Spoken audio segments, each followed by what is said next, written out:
Abortion on demand is soon to be the likely scenario for South African society as the government fulfills election promises. Abortion, the killing of the unborn child, has always been anathema to the Catholic Church and practicing Catholics. What are the implications of the envisaged legislation for South Africans as a whole, and Catholics in particular?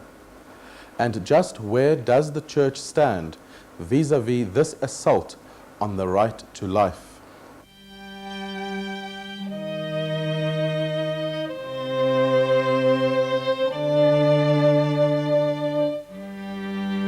By killing our unborn children, we're destroying our future.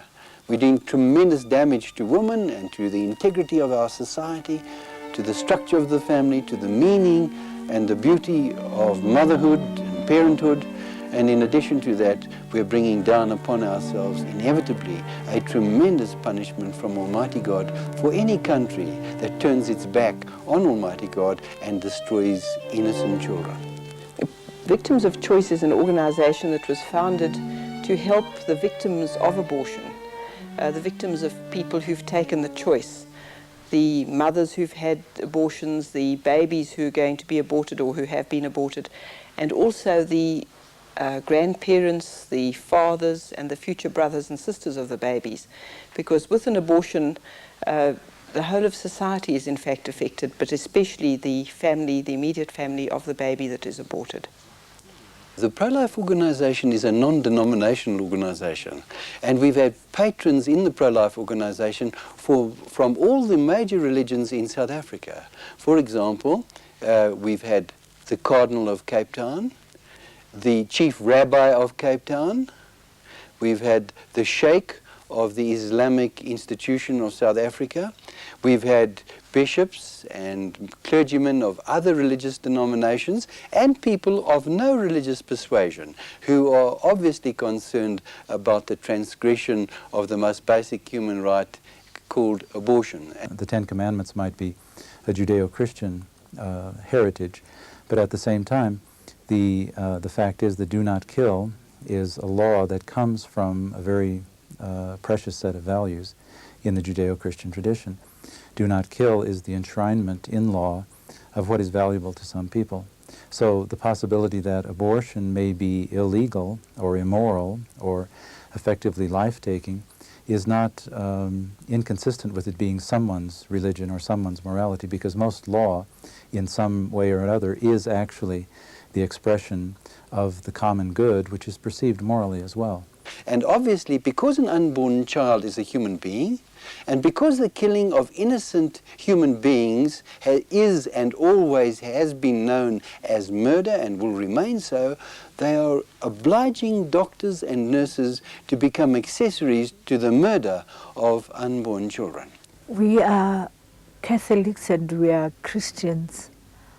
We believe that life is a gift from God that needs to be sanctified and to be respected, because it's only God that is able to give us this gift of procreation and love.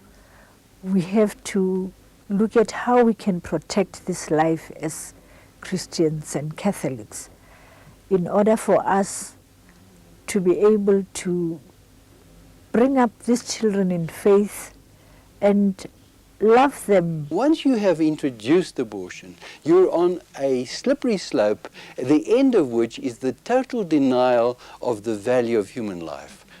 And then, of course, a slide away from the standard of morality. Our organization was founded about 5 years ago because we felt that as more and more abortions were being promoted, there was going to be a need for people to help women who wanted abortions or women who'd had abortions.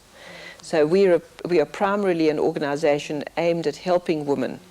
Our concern is what happens to that woman and offering her alternatives to abortion and also counseling her after she's had the abortion to try and help her to come to terms with what she's done. If she really believes that she's sorry for what she's done, she can then ask God's forgiveness and He can forgive her. And then she can begin to forgive herself because without God's forgiveness, it's very difficult for these women to actually come to terms with what they've done. It affects psychologically very, very deeply. The immediate effect is one of relief, but 6 months, 1 year down the line, I think what they have done, that they've actually murdered a living being within themselves, suddenly hits home. And the woman then has to start working through all of that, and is often stuck in her guilt and her remorse, which is very difficult to work through. The hard cases, of course, have been used to soften the minds of the public regarding the necessity, so to speak, for abortion. Let's just take at the one that they had invariably used in the past, rape. And particularly was used here in South Africa, the rape of a white woman by a black man, or a black woman by a white man. In other words, rape across a racial barrier, so to speak.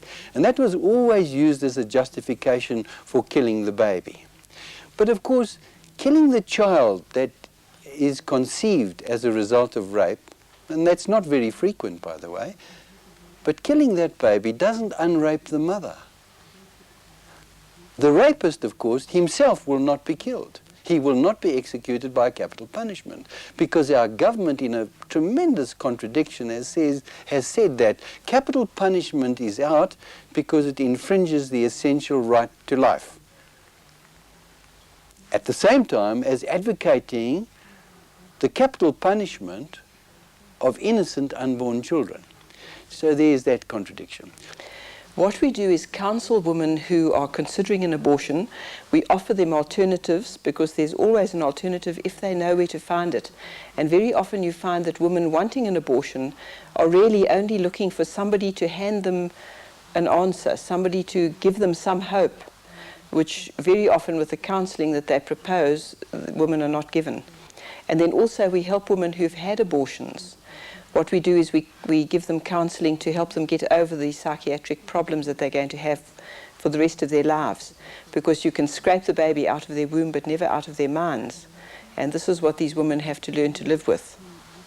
One of my friends refers to abortion as the male chauvinist trick of the century, because most of the abortionists are male, the man never suffers the abortion, and the woman is left to say, this is my thing entirely. I think psychologically, what's behind that is, if I don't have the support, if I don't have a union, if I don't have a follow-up to a loving situation, then I will react, and the reaction is rather natural. I will go and do this thing because it is it's the only way that I can get this memory of this bad experience out of me. People again would often ask the question, is there any circumstance in which abortion might be the right decision? And my answer to that would be no. There's no circumstance in which abortion would be the right decision. And again, we see that with our youngsters that come into us. That they come in often angry. The baby's often been conceived as a result of incest or as a result of rape. They're angry, don't want that baby. The baby has messed up their life. They're angry at the baby, angry at the man who's raped them. And yet, as we journey with them through intense psychological counseling and the support that they need, once they start feeling the movement of their baby, something changes. They suddenly realize that no matter how that child was conceived, they're carrying within them something that is alive and something that's precious. And they get excited at that first kick, that first feel of movement.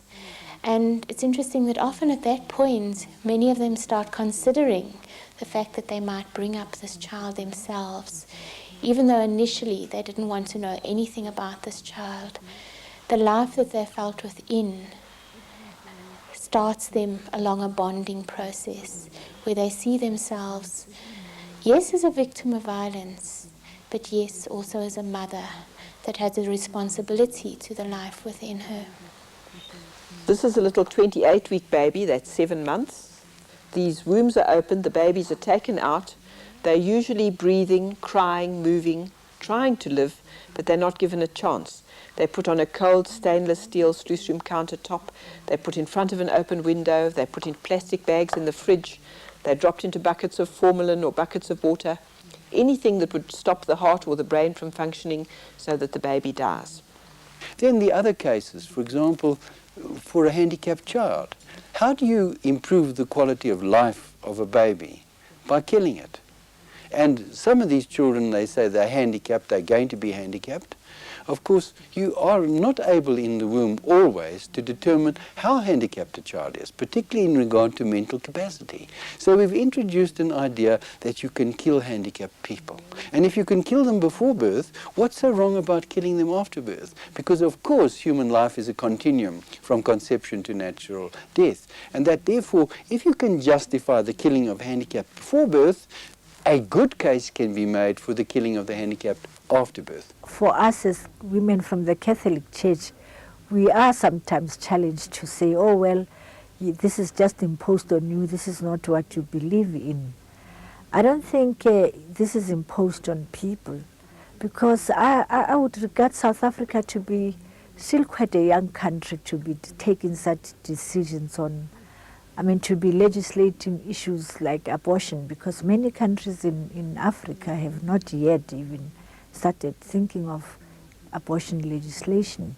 So even when we speak as women from the church, we are not just looking at what the church teaches us, we're also looking at the integrity of women. How can the government just take the nation for granted? That's how many women feel, because there was very little consultation, particularly with women in the rural areas. If you're dealing with the basic subject of society, which is the human individual, that's a non-negotiable. There can be compromises on traffic laws, on buying and selling, on wages. There can be compromises on laws up and down the spectrum of daily life, which are less serious.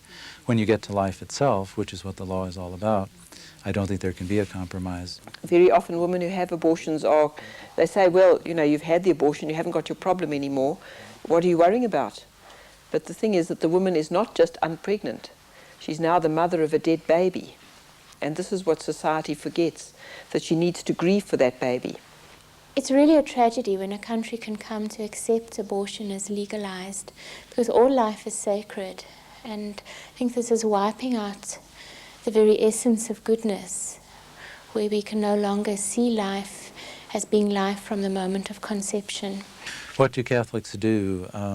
Well, first of all, Catholics don't leave town because abortion is now legal. You kick and scream and fight. You cannot break the law. You cannot take the law into your own hands. You cannot start a revolution. But you can yell and protest a lot and fight to make it illegal, the same as you would with slavery or apartheid. It may lead to a struggle, quite similar to the struggle, in past decades. If you value it, you try to get it enshrined, if you can, if you have this value, that human life in the womb is sacred, that abortion is immoral. And we sincerely hope and pray that South Africa will be the example to the whole world, that we will show the world that we as South Africans have a love and a respect for life which will convince all other countries in Africa and all other countries in the world to move away from the barbarity of killing children by abortion, which is what abortion is. Clearly, this is not the last word on the subject, and in future editions of Light of the Nations, we will update viewers on the current concerns and controversies which are sure to be generated by this issue. Have a good week. We'll be here same time, same station next Wednesday morning.